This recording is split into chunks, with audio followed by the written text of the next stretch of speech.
A very good morning to all of you. This is Rinki Singh और आज जो हम चैप्टर पढ़ने वाले हैं वो क्लास 11th का चैप्टर फर्स्ट है, जिस चैप्टर का नाम है द लिविंग वर्ल्ड। ये बहुत ही बेनिफिशियल चैप्टर रहेगा आप 11th क्लास के सभी बच्चों के लिए जो कि मेडिकल लाइन में अपना फ्यूचर देख रहे हैं, मेडिकल में अपना फ्यूचर बनाना चाहते हैं। तो क्लास स्टार्ट करने से पहले कुछ बेसिक चीज़ें जो कि आप स्टडी करने के दौरान जो है गलतियाँ करते हैं उसके ऊपर थोड़ी सी बात करेंगे, फिर हम then we will start the chapter.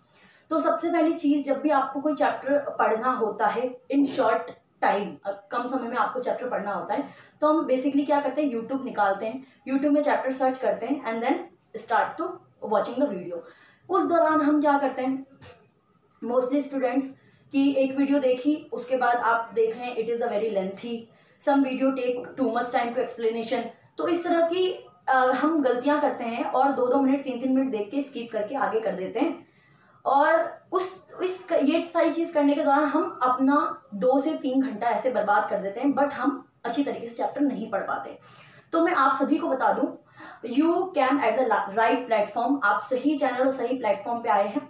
मैं इस क्लास में आपको बहुत ही इजी ट्रिक के थ्रू और बहुत ही स्टोरी बेस्ड इस चैप्टर को पढ़ाने वाली हूँ। It is a very simple, जिसको बायोलॉजी हार्ड लगती है उनके लिए बताना चाहूँगी, बहुत ही सिंपलिंग वे में स्टोरी बेस पे हम इस चैप्टर को पढ़ेंगे। सीक्वेंस वाइज मैं चैप्टर्स पढ़ाऊंगी, 11 to 12 दोनों क्लासेस को पढ़ाऊंगी बायोलॉजी। तो अगर आप मेरे साथ जुड़े रहेंगे तो आपको definitely at the end of this lecture definitely आपको ये चैप्टर समझ में आएगा, इट्स माय गारंटी। तो यहाँ पर हम चैप्टर स्टार्ट करते हैं। चैप्टर स्टार्ट करने से पहले एक और चीज़ बताना चाहूँगी कि हम अक्सर क्या देखते हैं कि हम टॉपिक तो पढ़ रहे हैं बट हम पिछले टॉपिक को भूलते जा रहे हैं। कहीं ना कहीं हम इस टॉपिक का पिछले टॉपिक से क्या रिलेशन है, क्या इंटर रिलेटेड है, वो हम कहीं ना कहीं खोते जाते हैं। तो मैं जिस चीज़ को फॉलो करते हुए जिस तरीके से आपको पढ़ाऊंगी तो आपको at the end of the video भी आपको फर्स्ट टॉपिक याद रहेगा। तो जैसे कि चैप्टर का नाम ही है, क्या है, द लिविंग वर्ल्ड। तो हम क्या बात कर रहे हैं, लिविंग की बात कर रहे हैं। लिविंग वर्ल्ड मतलब हमारे संसार में, देखिए हमारे संसार में 2 ही चीज़ें उपलब्ध होती है, एक होती है लिविंग और दूसरी होती है नॉन लिविंग। 2 ही चीज़ें हम पाते हैं, एक है लिविंग और दूसरी है नॉन लिविंग। अगर आप घर में बैठे हैं इस वक्त, तो आप इस वक्त ही घर में देख सकते हैं कि बहुत सारी चीज़ें लिविंग भी होगी, नॉन लिविंग भी होगी। अगर मैं आपसे पूछती हूँ सेम क्वेश्चन कि आप बताइए, तो आप बोलेंगे यस मैम, मैं और मेरी फैमिली लिविंग है और बाकी जितने भी ऑब्जेक्ट हमारे आसपास रखे हैं that is a non living. हाँ, ये तो बात सही है, लेकिन इसके अलावा भी लिविंग थिंग्स आपके चारों ओर मौजूद है जो कि आपको पता है बट आपने इतना ध्यान नहीं दिया। तो मैं आपको बता देती हूँ, जैसे कि कॉकरोच, छिपकली, मच्छर, मक्खी, ये सारी चीज़ें क्या है आपके घर में ही उपलब्ध होती है। अब बाकी तो नहीं पता, लेकिन हाँ मेरे घर में है। तो ये सारी चीज़ें भी क्या होती है, लिविंग होती है। तो हमारा वर्ल्ड बेसिकली लिविंग और नॉन लिविंग से ही भरा है। तो हम बेसिकली नॉन लिविंग की तो बात नहीं करेंगे, आज हम लिविंग की बेस पे ही बात करेंगे। तो लिविंग स्टार्ट करते हैं हम। तो लिविंग क्या है, देखिए, अगर एक लिविंग बीइंग की बात करें तो लिविंग बीइंग एक लाइफ स्पैन होती है, उसकी नेचुरल डेथ होती है, एक समय होता है, काल होता है जब वो क्या होता क्या है, जन्मा यानी कि बर्थ हुआ, देन ग्रो हुआ, देन अडल्ट हुआ, उसके बाद अडल्ट होने के बाद क्या है, बुजुर्ग हो जाते हैं, बूढ़े हो जाते हैं, देन डेथ हो जाती है। यही आपकी लाइफ प्रोसेस होती है हर लिविंग बीइंग की, चाहे वो जानवर हो चाहे इंसान हो, यही लाइफ प्रोसेस उनकी होती है। अब लाइफ प्रोसेस इस प्रकार की होती है, तो इसमें क्या क्या फीचर्स होते हैं, कौन कौन से कैरेक्टर होते हैं जिनके वजह से आप बोल सकते हैं कि हाँ ये लिविंग है और ये नॉन लिविंग है। तो आप सोचोगे it's a very basic questions ma'am, ये कौन सा 5वीं क्लास का सवाल हमसे पूछा जा रहा है। तो बहुत ही आसान है, जो रेस्पिरेशन कर रहा है, एक्सप्रेशन कर रहा है, डाइजेशन कर रहा है, जितने सिस्टम मौजूद है, हम ये सारे काम कर रहे हैं, वो नॉन लिविंग में कहाँ होता है। नॉन लिविंग थोड़ी ना ये सारे काम करते हैं, बिल्कुल सही। लेकिन सपोज कीजिए कि जैसे मैं अपनी बात करती हूँ, तो मैं दिनचर्या में जितने भी स्टेप बाय स्टेप वर्क करती हूँ, सुबह उठना, फ्रेश होना, थोड़ा सा खाना खाना, फिर जॉब के लिए निकलना, तो इस बीच अगर दुर्घटनावश मेरी डेथ हो जाती है, तो क्या मैं अपने आप को, या एक ह्यूमन बीइंग जिसकी मृत्यु हो गई है, क्या उसको नॉन लिविंग में गिना चल जाएगा? क्या वो नॉन लिविंग बन जाएगा? अभी हम लिविंग है, क्या मरने के बाद नॉन लिविंग हो जाते हैं? तो वो यही सवाल के जवाब आपको इस चैप्टर में मिलेंगे कि क्या कौन कौन से ऐसे कैरेक्टर होते हैं जिसके वजह से हम इसको नॉन लिविंग और दूसरे को लिविंग कहते हैं। तो हम सबसे पहले कैरेक्टर देख लेते हैं, कैरेक्टर कौन कौन से होते हैं, क्या क्या कैरेक्टर होते हैं जिसके वजह से हम बोलते हैं कि ये लिविंग है और नॉन लिविंग है। तो यहाँ पे हम लिख देते हैं कैरेक्टरिस्टिक्स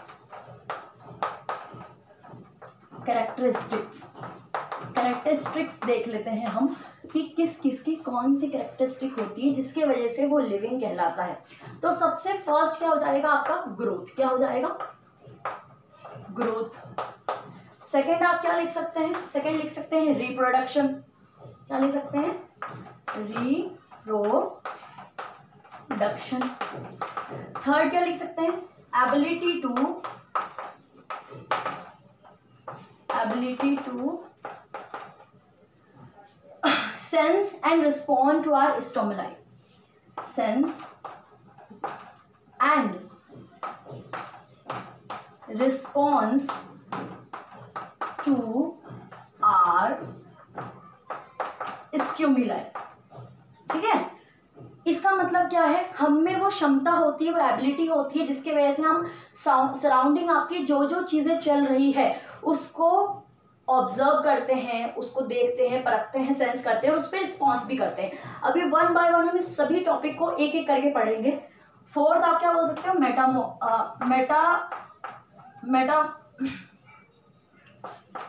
मेटाबॉलिज्म। क्या है? मेटाबॉलिज्म। फिफ्थ क्या लिख सकते हैं हम? फिफ्थ लिख सकते हैं सेल ऑर्गेनाइजेशन।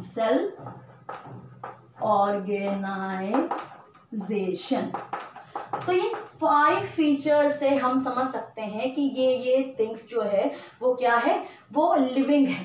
ठीक है, अब क्या ये सारे फीचर सही हैं? तो यही हम पढ़ने वाले इस क्लास में। क्या इन सभी फीचर्स को अगर ये फीचर्स किसी लिविंग बीइंग में हो तो हम बोल सकते हैं कि हाँ ये लिविंग है। तो सबसे पहले हमें ये फीचर्स देखने पड़ेंगे कि ये फीचर्स कितने सही है और कितने गलत हैं।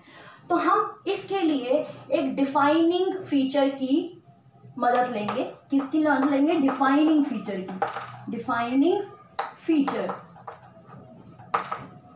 डिफाइनिंग फीचर की मदद लेंगे। अब डिफाइनिंग फीचर क्या होता है? चलिए पहले लिख लेते हैं, उसके बाद बताऊंगी मैं आप सभी को। डिफाइनिंग फीचर क्या है? Must be present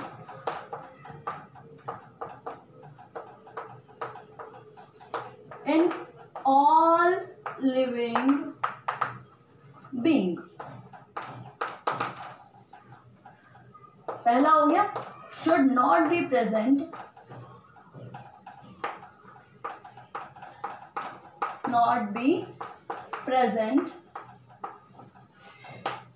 in any non-living। तो डिफाइनिंग फीचर बेसिकली क्या होता है? डिफाइनिंग फीचर में 2 यहाँ पे इंपॉर्टेंट पॉइंट मैंने लिखे हैं। अगर आपको देखना है कि ये सारे जो जितने भी मैंने कैरेक्टर लिखे हैं ये डिफाइनिंग फीचर है कि नहीं, तो डिफाइनिंग फीचर में 2 इंपॉर्टेंट पॉइंट क्या याद रखना पड़ेगा? फर्स्ट तो सिर्फ ये वाले कोई भी फीचर, इसमें से कोई भी एक फीचर को आप पुट करते हैं तो वो फीचर, ये जो फीचर मैंने लिखे हैं ये फीचर सभी लिविंग बीइंग में होने चाहिए। Must be present in all living being. सभी लिविंग बीइंग जितने भी जीवित प्राणी हैं उसमें ये फीचर्स जरूर उपलब्ध होने चाहिए। दूसरी, should not be present any non living. किसी भी नॉन लिविंग में नहीं होना चाहिए। अगर ये दोनों फीचर्स इनमें मिलते हैं, इनका मतलब ये है कि डिफाइनिंग फीचर में गिने जाएंगे और ये एक कैरेक्टरिस्टिक में गिने जाएंगे जिससे हम पता कर सकते हैं कि हाँ अगर ये कैरेक्टर है तो मतलब ये लिविंग है। तो हम सबसे पहले पहला टॉपिक उठाते हैं, दैट्स द ग्रोथ। तो हमने क्या ले लिया? ग्रोथ। क्या ले लिया हमने? अब ग्रोथ होता क्या है? तो ग्रोथ क्या होता है उसको सिंपल से समझ लेते हैं। Increase in number of cell या फिर unit. Okay, increase in number of cell या यूनिट। सेकंड में हम ले लेते हैं, ओ सॉरी यहाँ नहीं लेना है, यहाँ पे ले लेते हैं। सेकंड में आप ले लेते हैं इंक्रीज इन मास। मतलब बेसिकली आपको ये समझना है ग्रोथ का मतलब क्या है कि या तो फिर वो यूनिट जो है या सेल जो है वो बढ़ जाए या फिर उसका वजन बढ़ जाए। देखिए एक फूडी एग्जांपल लेते हैं, बहुत ही बेसिक बहुत इंटरेस्टिंग एग्जांपल ले लेते हैं। एक लड्डू है, ठीक है, जैसे आपने देखा होगा मंगलवार में बजरंगबली का जो दिन होता है उस दिन बूंदी की लड्डू जो है वो चढ़ाए जाते हैं या बूंदी चढ़ाई जाती है। तो या तो फिर आप लड्डू में बूंदी ज़्यादा कर दो, बूंदी ज़्यादा कर दो मतलब कि वो बूंदी की यूनिट है, एक एक बूंदी को यूनिट बोलेंगे ना, बूंदी की यूनिट बढ़ा दो या तो फिर यूनिट बढ़ा दो या फिर उस लड्डू का वजन बढ़ा दो। बात तो एक ही होगी, बात तो एक ही होगी। लेकिन इसमें एक और चीज़ आपने इंपॉर्टेंट समझी, इसमें एक इंपॉर्टेंट मैंने बात ये बोल दी आपको बातों बातों में कि मैंने लड्डू का एग्जांपल दिया, लड्डू में क्या हो रहा है, अगर हम बूंदी बढ़ा रहे हैं या लड्डू का साइज बढ़ा रहे हैं, जो भी व्हाटएवर कर रहे हैं, उससे वो इंक्रीज हो रहा है, बढ़ रहा है। और हमें क्या करना है, ग्रोथ देखना है कि ये नॉन लिविंग में होता है या नहीं है। तो ग्रोथ का मतलब बता दिया, ग्रोथ इसका मतलब नॉन लिविंग में होता है, जो कि मैंने अभी लड्डू का एग्जांपल दिया। चलिए एक और एग्जांपल दे देते हैं आपको। ये बर्फीला पहाड़ है, बर्फीले पहाड़ में तो आपको पता ही है बर्फ जो है, बर्फ ऊपर डिपॉजिट होते रहता है और इंक्रीजमेंट भी होता है, बर्फ पिघलता भी, ऐसी बात नहीं है। तो बर्फ ऊपर क्या होता है, डिपॉजिट होते रहता है। तो डिपॉजिट हो रहा है मतलब उसका भार बढ़ रहा है, उसके यूनिट बढ़ रहे हैं, बर्फ बढ़ रहा है तो। और ये तो लिविंग है ही नहीं, फिर इसमें ग्रोथ क्यों हो रही है? ग्रोथ का मतलब क्या है, यूनिट का बढ़ना है, भार का बढ़ना, यही है ग्रोथ का मतलब। तो इसका भार बढ़ रहा है, इसका मतलब क्या, इसका ग्रोथ हो रहा है। और ये तो नॉन लिविंग है, फिर इसका ग्रोथ कैसे हो सकता है? तो हाँ जी, नॉन लिविंग में भी ग्रोथ होता है। तो ये एक डिफाइनिंग फीचर नहीं है। डिफाइनिंग फीचर मतलब कि लिविंग में ही होना चाहिए, लेकिन ये तो नॉन लिविंग में भी है। इसका मतलब क्या है, ये डिफाइनिंग फीचर की गिनती में नहीं रखा जाएगा क्योंकि ये नॉन लिविंग में भी उपलब्ध है। ठीक है, अब हम देख लेते हैं, ये आई होप आपको समझ में आया होगा कि पहाड़ का भार बढ़ रहा है क्योंकि इसमें बर्फ डिपॉजिट हो रही है। तो भार बढ़ रहा है, इसका मतलब ग्रोथ हो रहा है, ग्रोथ हो रहा है। तो ये नॉन लिविंग थिंग में ग्रोथ कैसे हो गया भाई? नॉन लिविंग थिंग में ग्रोथ हो गया, मतलब नॉन लिविंग भी ग्रोथ करते हैं और लिविंग भी ग्रोथ करते हैं, इसलिए ये डिफाइनिंग फीचर नहीं है। ओके, यहाँ पे मैंने क्रॉस कर दिया ताकि कोई कंफ्यूजन ना रहे। अब नेक्स्ट वन हम देखते हैं कि ग्रोथ कितने तरीके के होते हैं। देखिए, एक होता है इंटरनल ग्रोथ, एक होता है एक्सटर्नल ग्रोथ। तो हम बात कर लेते हैं पहले internal growth. Okay, next one is external growth, next one is oh my god external growth. अब हमने ये एक्सटर्नल इंटरनल बोल तो दिया, लेकिन ये होता किस किस में है? देखिए, अभी मैंने आपको पहाड़ का एग्जांपल दिया या लड्डू का एग्जांपल दिया, दोनों में से कोई भी एग्जांपल आप ले सकते हो। तो उसमें क्या हो रहा है, ऊपर से जम रहा है, चाहे लड्डू का बूंदी जम रहा हो चाहे बर्फ जम रहा हो, तो ऊपर से उस पर डाला जा रहा है, तो उसको एक्सटर्नल ग्रोथ बोलते हैं। यानी कि एक्सटर्नल ग्रोथ किसमें होता है, सिर्फ और सिर्फ नॉन लिविंग में होता है, अंदर से नहीं होता। नॉन लिविंग में कभी भी अंदर से ग्रोथ नहीं होता, ऊपर से ही होता है। ठीक है, तो इसमें आप क्या एग्जांपल ले सकते हो, इसमें लिख सकते हो नॉन लिविंग। क्या लिख सकते हो, नॉन लिविंग। तो नॉन लिविंग ऐसे होते हैं जिनका ग्रोथ एक्सटर्नल होता है, दैट मीन्स ऊपर से होता है। और लिविंग में जो ग्रोथ होता है वो इंटरनल होता है, इसमें हम लिविंग लिख सकते हैं। क्या लिख सकते हैं, लिविंग। इंटरनल ग्रोथ लिविंग में होता है और एक्सटर्नल ग्रोथ किसमें होता है, नॉन लिविंग में होता है। आई होप आपको समझ में आया होगा। नेक्स्ट टर्म क्या है हमारा, नेक्स्ट हमसे ये बोलता है, नेक्स्ट और भी ग्रोथ होते हैं, जैसे एक होता है लिमिटेड ग्रोथ, एक अनलिमिटेड ग्रोथ। तो पहले हम लिमिटेड देख लेते हैं, limited growth. Okay, limited growth, तो पहला हो गया लिमिटेड, ये unlimited growth, unlimited growth. Okay, unlimited growth, limited growth. अब लिमिटेड ग्रोथ क्या है, अनलिमिटेड ग्रोथ क्या है और किस में होता है? तो पहले लिमिटेड ग्रोथ में हम लिखते हैं लिविंग बीइंग, या आप लिविंग बीइंग या ह्यूमन भी ले सकते हो, अच्छा एग्जांपल होगा। तो मैं यहाँ पे लिविंग बीइंग ले रही हूँ, ओ सॉरी लिविंग बीइंग नहीं, सॉरी ह्यूमन ही लेना होगा क्योंकि लिविंग बीइंग तो प्लांट भी होते हैं। तो यहाँ पर सॉरी ह्यूमन लेना है हमें, क्या लेना है, ह्यूमन। उसके बाद यहाँ पे मैंने प्लांट ले लिया। अब इसका मतलब किससे है, क्या है? तो अब बहुत ही साधारण है, इसको ध्यान से आप समझेंगे तो डेफिनेटली समझ आएगा। बहुत पसीने आ रहे हैं मुझे तो लिमिटेड ग्रोथ क्या है? लिमिटेड ग्रोथ, जैसे कि मैं अपनी बात करती हूँ या कोई भी ह्यूमन बीइंग की बात करती हूँ, आज अब एक छोटा सा है कि हर किसी के दिमाग में आएगा कि मैम हम तो हमेशा ही ग्रोथ करते हैं, हम तो बुजुर्ग तक भी ग्रोथ ही करते रहते हैं। तो ग्रोथ का मतलब मैंने क्या बताया है कि increase in number of cell, यानी कि सेल का बढ़ना। हाँ, सेल बढ़ते हैं, हमारे शरीर में सेल बढ़ते हैं, डेफिनेटली बढ़ते हैं, लेकिन लाखों सेल बढ़ते हैं और लाखों सेल घटते भी हैं एक दिन में, उपवास वगैरह रखते हो तो। और इंक्रीज इन मास यानी वजन का बढ़ना, काफी सारे लोगों का वजन भी बढ़ता है। लेकिन क्या ऐसा होता है किसी ह्यूमन बीइंग में कि आज मैं इतनी हूं और 10 साल बाद मैं आसमान को छू लूं या मैं दीवार तक क्रॉस कर जाऊं? ऐसा नहीं हो सकता ना। लेकिन एक पेड़ ऐसा कर सकता है। तो हम यहाँ हैं, हमारी हाइट इतनी है, इतनी ही अब रहेगी। मतलब जो ग्रोथिंग प्रोसेस में है बच्चे 13-14 साल का, उनका तो बढ़ेगा, बट जिनका हो जाता है उम्र, उनकी जितनी हाइट होती है उतनी ही रहती है। तो ऐसा नहीं है कि मेरी हाइट बिल्कुल लंबी पहुंच जाएगी, आसमान तक छू जाऊंगी मैं, ऐसा नहीं है। मेरी हाइट इतनी है, इतनी रहेगी। तो वो क्या हो जाएगी, लिमिटेड ग्रोथ। इसमें हमने ह्यूमन का एग्जांपल लिया है। अनलिमिटेड ग्रोथ, प्लांट में ऐसा नहीं होता। प्लांट पूरी उम्र ग्रोथ करता है, शाखाएं बढ़ती है, पेड़ बढ़ता है। तो इस प्रकार की हमारे ग्रोथ होती है। ओके, अब जहां पे मैं यहाँ की ग्रोथ की बात करी है, आप इसको नोट डाउन कर सकते हैं क्योंकि मैं इसको रब करने वाली हूँ। तो यहाँ पे मैंने ग्रोथ की बात करी, यहाँ पे हम यूनिसेलर मल्टी सेलर का भी ग्रोथ एक बार देख लेते हैं। ग्रोथ जो है वो टॉपिक कंप्लीट हो जाएगा फिर हमारा, कि मल्टी सेलर में ग्रोथ कैसे होता है, यूनिसेलर में ग्रोथ कैसे होता है, ये टॉपिक हम कंप्लीट कर लेते हैं। यूनिसेलर मल्टी सेलर ग्रोथ, तो यहाँ पे हम यूनिसेलुलर और यहाँ पे मैं मल्टी सेलुलर,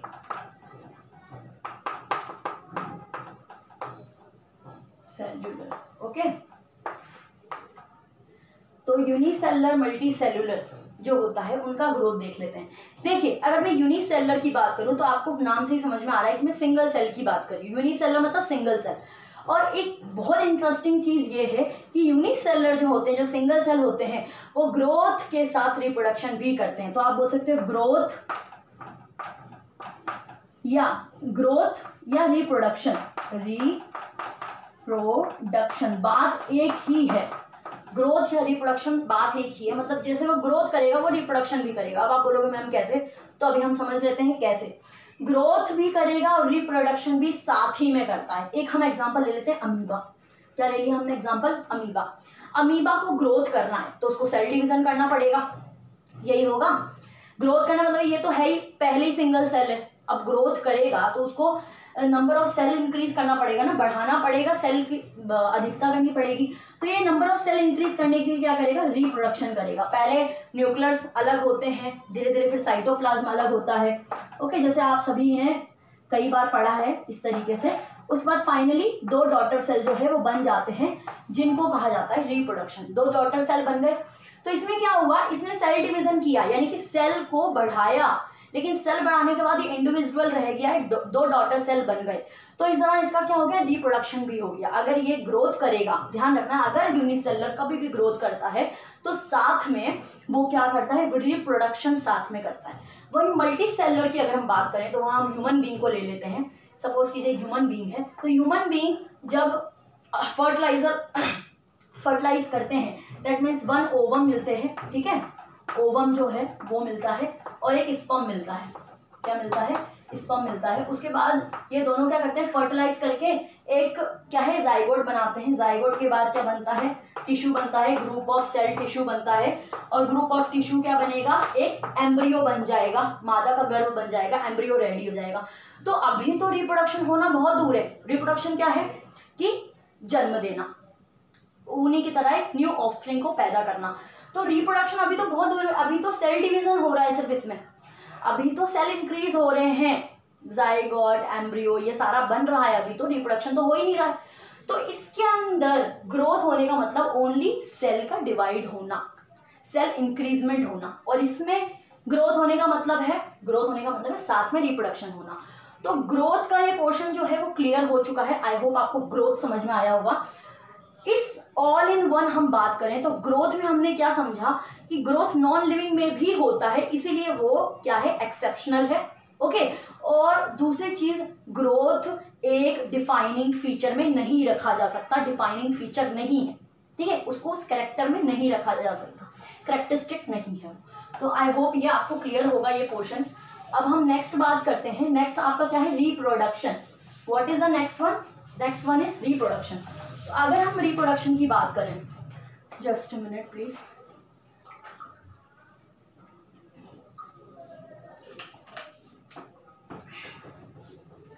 अगर हम रिप्रोडक्शन की बात करते हैं तो सबसे पहले हम लिख देंगे reproduction.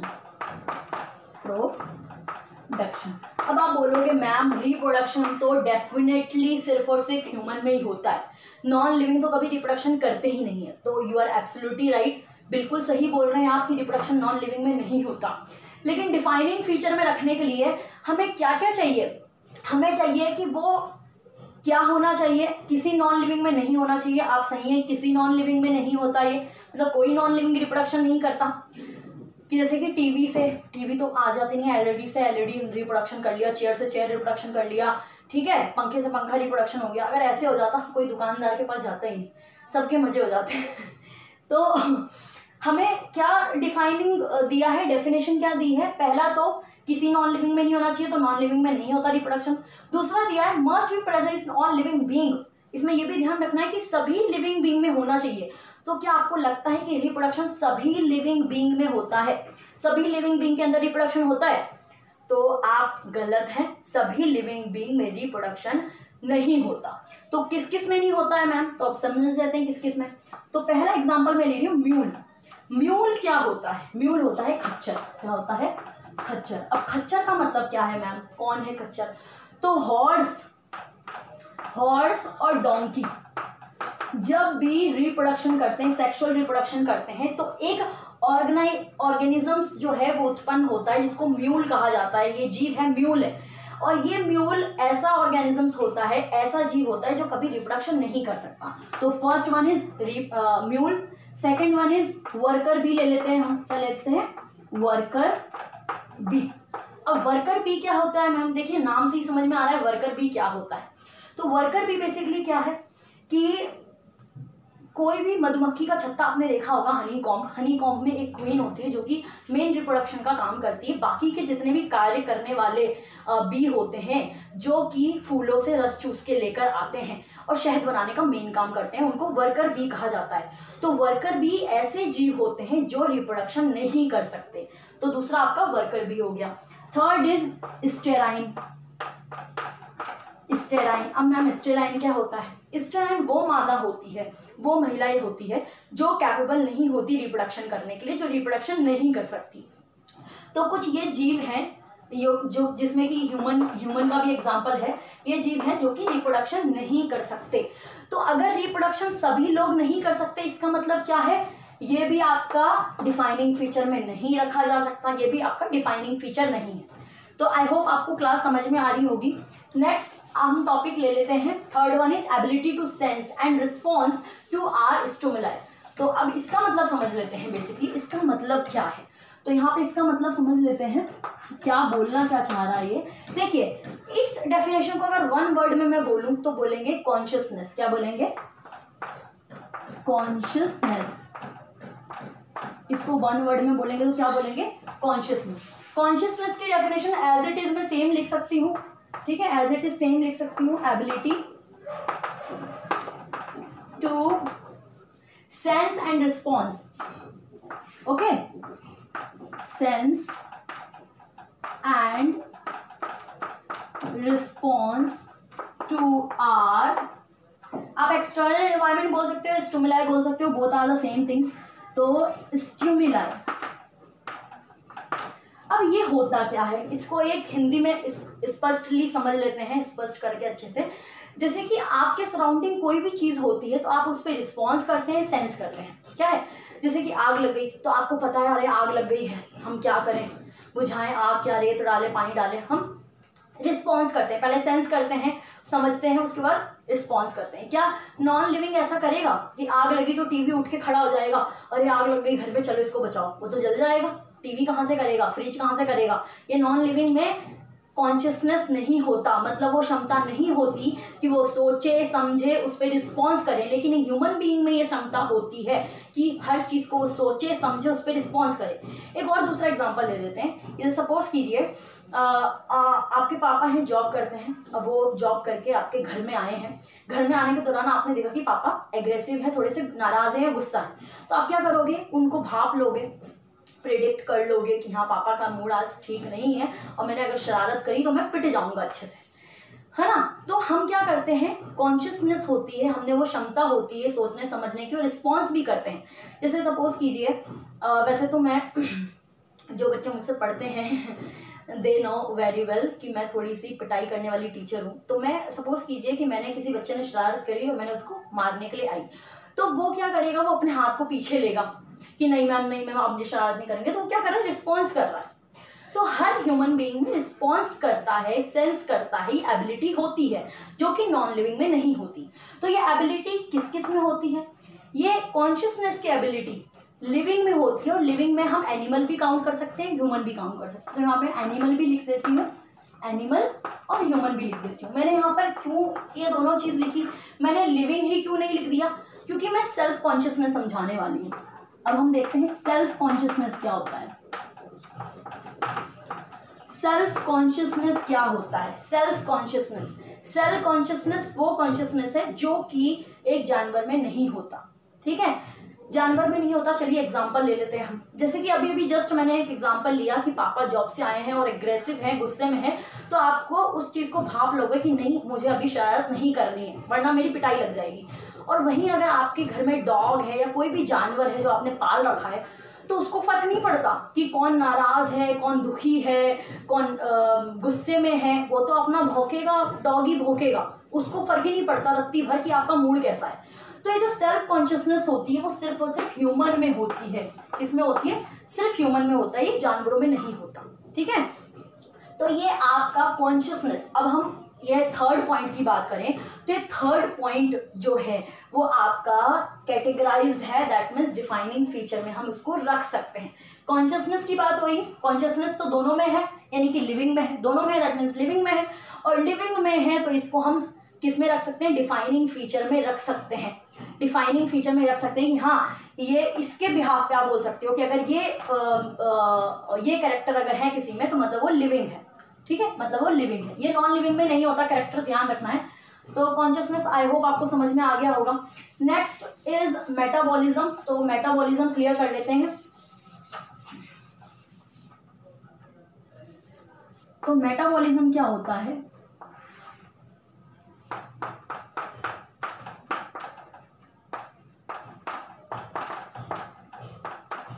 the total sum of all chemical reaction occur in our body. The sum total या total sum of लिख सकते हो आप, sum total chemical reaction